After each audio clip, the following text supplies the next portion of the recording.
Friends, all India fact channel में आपका स्वागत है।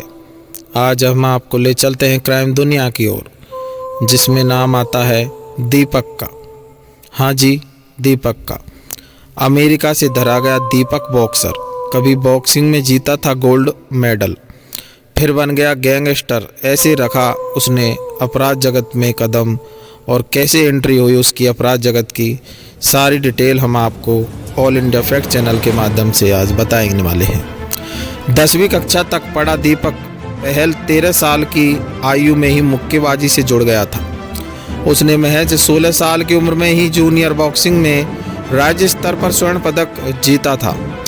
अपराध जगत से जुड़े कुख्यात दीपक बॉक्सर के कारण हरियाणा के सोनीपत का नाम फिर से सुर्खियों में है। दोस्तों, रोहिणी कोर्ट में कुख्यात गैंगस्टर जितेंद्र उर्फ योगी की हत्या के बाद गोगी गैंग की कमान संभाल रहे दीपक पहल उर्फ दीपक बॉक्सर को दिल्ली पुलिस की स्पेशल सेल ने अमेरिका के मैक्सिको से गिरफ्तार किया।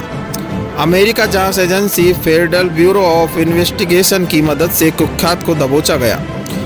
जूनियर बॉक्सिंग में प्रदेश स्तर पर सोना जीत चुके दीपक बॉक्सर ने सन 2016 में अपराध की दुनिया में कदम रखा और आज वह जुर्म की दुनिया का सबसे बड़ा नाम बन चुका था।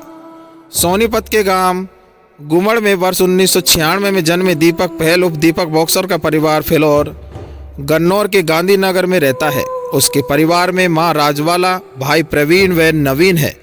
पिता सुरेश पहल का करीबी 6 माह पहले निधन हो चुका है। दोस्तों, 10वीं कक्षा तक पढ़ा दीपक पहल 13 साल की आयु में ही मुक्केबाजी से जुड़ गया था। उसने महज 16 साल की उम्र में ही जूनियर बॉक्सिंग में राज्य स्तर पर स्वर्ण पदक जीता था। इसके बाद वह कई मुकाबले हार गया। इसी बीच उसकी पहचान पांची के मोहित से हो गई। मोहित के माध्यम से वह जितेंद्र उर्फ गोगी गैंग से जुड़ गया। आरोप है कि उसने पहला बड़ा अपराध 30 जुलाई 2016 को झज्जर के बहादुरगढ़ में किया था, जहां उसने कुख्यात जितेंद्र उर्फ गोगी को पुलिस कस्टडी से छुड़वाया था। उसी दिन उस पर दिल्ली के बवाना एरिया में हत्या का मुकदमा दर्ज किया गया।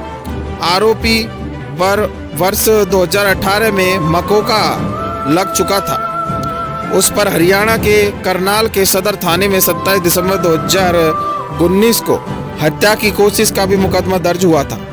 इतना ही नहीं, 23 अगस्त 2022 को दिल्ली के बुराड़ी में बिल्डिंग अमित गुप्ता की हत्या के बाद से दिल्ली पुलिस उसे तलाश कर रही थी।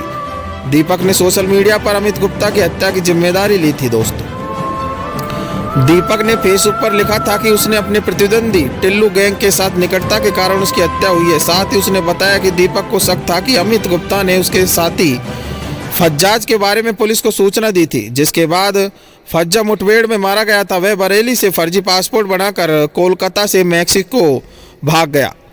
बताया जा रहा है कि 1 दर्जन से अधिक मामलों में नामजद दीपक बॉक्सर पर दिल्ली पुलिस ने 2 लाख, हरियाणा ने 2 लाख और यूपी पुलिस ने 1 लाख रुपए का इनाम रखा है। दिल्ली का कुख्यात गोगी गैंग का नाम सोनीपत से जोड़ने वाला दीपक बॉक्सर ही था। जितेंद्र उर्फ गोगी की हत्या के बाद सोनीपत के मुगड़ के दीपक बॉक्सर ने उसके गैंग की कमान संभाली थी। रोहिणी कोर्ट में गोगी की हत्या हुई थी, जिसमें सोनीपत के गांव कामी के जयदीप पर आरोप लगा था कि जयदीप को वारदात के बाद पुलिस ने कोर्ट परिसर में मार गिराया था। दोस्तों, बताया जा रहा है कि दीपक बॉक्सर ने कुख्यात लॉरेंस बिश्नोई और उसके साथी गोल्डी बराड़ से हाथ मिला लिया था। वह 19 दिसंबर 2022 को उत्तर प्रदेश के मुरादाबाद से रवि अंतिल के नाम से जारी पासपोर्ट पर 29 जनवरी को विदेश भाग गया। बताया जा रहा है कि वह गोल्डी बराड़ की मदद से विदेश से अपने गैंग को चलाने की फिराक में था। दिल्ली एनसीआर में शामिल सोनीपत जिले में कभी राजधानी में बैठे गैंगस्टरों की हुकूमत चलती थी। सैकड़ों युवा उनके इशारों पर जान देने के लिए तैयार रहते थे। 90 के दशक में जब कृष्ण पहलवान और बलराज के बीच गैंगवार शुरू हुई तो सोनीपत के युवा उनसे जुड़ गए। दिल्ली के गैंगस्टर से प्रेरित होकर सोनीपत के युवा अपनी खुद की गैंग खड़ी करने लगे। हालांकि ऊपरी तौर पर दिल्ली के गैंगस्टर का ही हाथ उनके सिर पर रखा था। संदीप चिटाना ने तो दिल्ली में जाकर नीरज बवाना गैंग को चुनौती ही दी थी। उस वक्त संदीप चिटाना दिल्ली के नीटू दाबोदिया गैंग का शार्प शूटर हुआ करता था। हालांकि एक एनकाउंटर में मारे जाने के बाद गैंगस्टर के सदस्य विक्की चटाना, विकास दूधिया हरियाणा में गैंग को बढ़ाने लगे। 3 दशक बाद भी यही ट्रेड जारी रहा। जिले के युवा छोटे मोटे झगड़े या जमीन के विवाद में गैंग की शरण में पहुंच रहे थे। फिर गैंग के आका युवाओं को अपने मन मुताबिक काम कर रहे थे। एक दशक से जिले के युवाओं का झुकाव पंजाब की गैंग की तरफ होने लगा। इसी का परिणाम है कि जिले में काला जठेड़ी, राजा बसौदी, अध्यक्ष पलड़ा जैसे अपराधी पैदा हो गए थे। अध्यक्ष पलड़ा तो परिवार के साथ हुए झगड़े के बाद 15 साल की उम्र में ही अपराध जगत में उतर गया। गांव के ही व्यक्ति की हत्या के बाद बाल सुधार गृह भेजा गया। सोनीपत में अपराध का ट्रेंड बदलने लगा। पुलिस अधिकारी यहां तक अंदेशा जता रहे कि पंजाब की गैंग के साथ जुड़कर युवा विदेशी ताकतों की हाथ की कठपुतली बन सकते हैं। पंजाब के कई गैंग पाकिस्तानी कनेक्शन होना अधिकारियों की इस चिंता को वाजिब भी ठहराता है। सोनीपत में पिछले दिनों जुआ गांव से 3 हैंडल गिरफ्तार हुए। वह आतंकियों के इशारों पर अपराध कर रहे थे। यह वीडियो आप ऑल इंडिया फैक्ट चैनल के माध्यम से देख रहे हैं। दोस्तों, अगर हमारी वीडियो अच्छी लग रही है, पसंद आ रही है, तो लाइक, सब्सक्राइब तथा शेयर करना ना भूलें, जिससे कि आपको हर नोटिफिकेशन प्राप्त हो सके।